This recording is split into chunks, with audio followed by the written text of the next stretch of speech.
right, before we start sewing, we need to select our stitch, and we'll do that with our stitch selector dial. And when we select a stitch, you'll know that it's on the right area when you feel it click into place, and it will line up with this little bump above the dial. Now, I want to sew just a basic straight stitch, so I'm going to keep it right here, but I see three colors, gray, blue, and red. So how do I know which one I'm sewing? Well, up above that's the stitch length dial. So we've got gray for gray stitches, blue, and red. And you just move the dial. Here's the gray, blue S1 for blue stitches, red S2 for the red stitches. But I want that gray stitch, so I'm going to move it back. And in the gray zone, we have numbers. The smaller number is for a shorter stitch length, the larger number is for a longer stitch length. But I'm going to have it at about 2.5, and that's pretty standard for most sewing on most fabrics. So now we're ready to test and make sure we threaded our machine properly. When you test to see if you threaded the machine properly, I recommend using some scrap fabric when you do this and not start with your project. So on this machine, we don't have to pick up the bobbin thread before we start sewing, which is an added bonus. We are going to put the fabric under the presser foot, and it was up in park while we were threading the machine, but now we're going to bring it down in drive because we're about to drive this bad boy. Press down on the foot control and sew a few stitches. Now you want to turn the hand wheel so that the needle is back in the highest position. Lift your presser foot lifter and pull the fabric out, and there's a little thread trimmer on the side that you can use. So here it looks good on the top, and it looks great on the back, so good news, our machine is threaded properly. However, if it looks like this on the bottom with a lot of loops, then I recommend rethreading the machine. Most of the time it just means that your machine isn't threaded properly. You can also check your quick start guide and manual for more information. Now we're ready to sew our project. Our machine is already set up to sew a seam, so we are going to start with our new fabric, and we have some guides on the needle plate, and they have some markings on them to designate the seam allowance width, like 3/8, 5/8, 1 inch. A lot of projects use 5/8 seam allowance, so I'm going to line my fabric up with that line, and I'm going to bring the presser foot lifter down and sew a few stitches forward. Turn the hand wheel towards me to bring the needle in the highest position, and now I'm going to sew in reverse to lock the stitch in place. So I'm going to push the reverse lever and hold it. Sew back a few stitches. I'm going to release the lever and continue sewing. Now when I sew, I'm not pushing the fabric, I'm not pulling the fabric from the back, I'm just guiding it so the edge lines up with my seam guide. Okay, I'm at the end. I'm going to turn the hand wheel towards me again just to get up to the edge. Now I want to lock this in place as well, so I'm going to push down on the reverse lever and sew backwards a few stitches. And I'm going to release the reverse lever and sew a few stitches again. Turn the hand wheel towards me so that the needle is again up in the highest position. Lift your presser foot, trim the thread, and we have a finished seam. The reason that I did the reverse at the beginning and the end is to lock the seam in place. That way our project doesn't unravel as we work. Now let's see how to do some decorative stitches.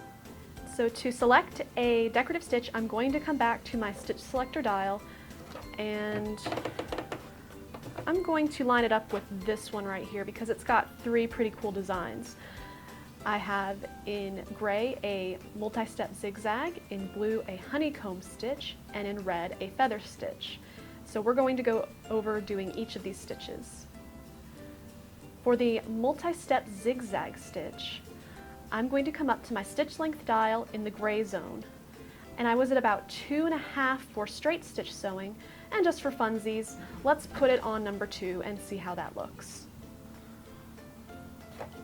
Okay, put the fabric under the presser foot, bring the presser foot down. Oh, actually I should probably start back here.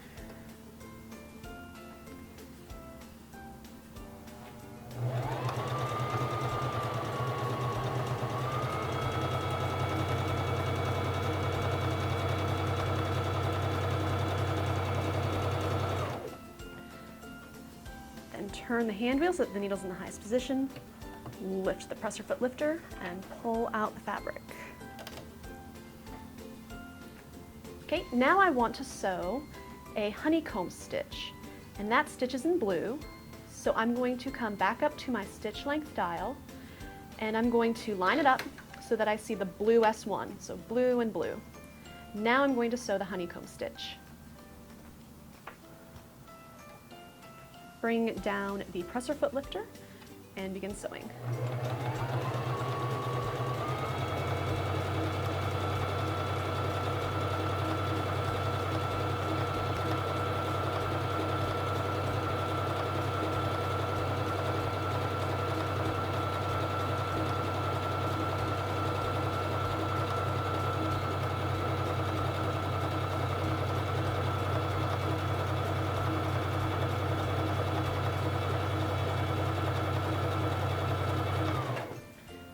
Turn the hand wheel so that the needle's in the highest position, lift your presser foot lifter, and trim the thread.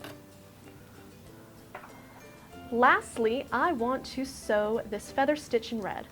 So just like each of the other times, I'm going to come back up to stitch length, move it again so that it lines up with the S2 in red, red and red, and it's time to sew the feather stitch.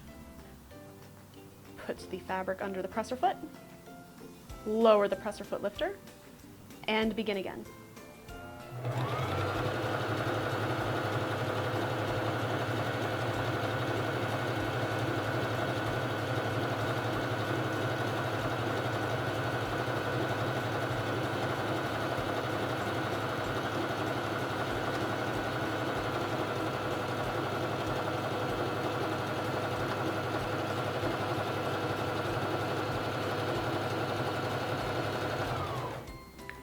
Turn the hand wheel again so that the needle is in the highest position, lift the presser foot lifter, and trim the thread tail.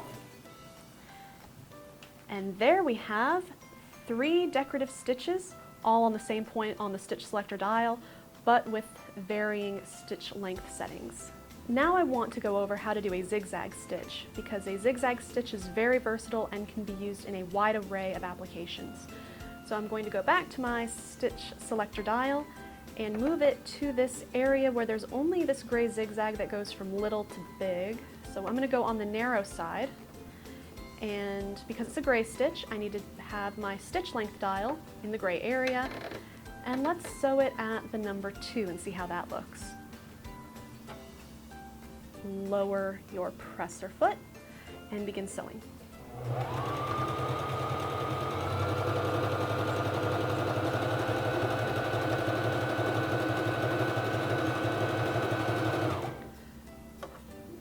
Turn the hand wheel towards you so the needle's in the highest position.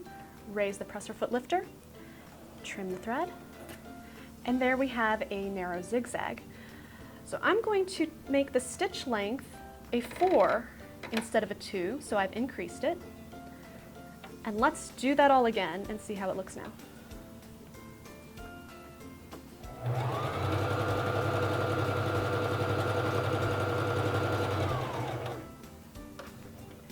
Turn the hand wheel, needle in the highest position, raise the presser foot lifter and trim the thread. And there we see that we have a narrow zigzag at 2 different lengths, and check out how different those stitches look. So let's change it up a little more. Let's make it a wider zigzag by moving my stitch selector dial to the larger area. And let's bring that stitch length back to 2.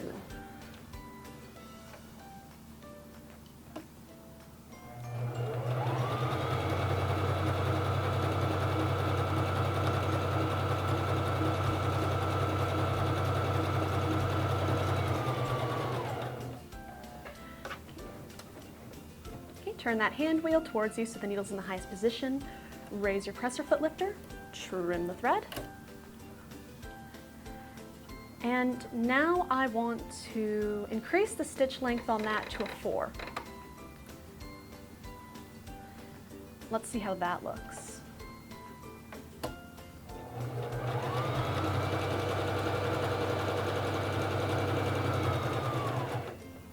Turn the hand wheel towards you so that the needle's in the highest position. Raise the presser foot lifter, trim the threads.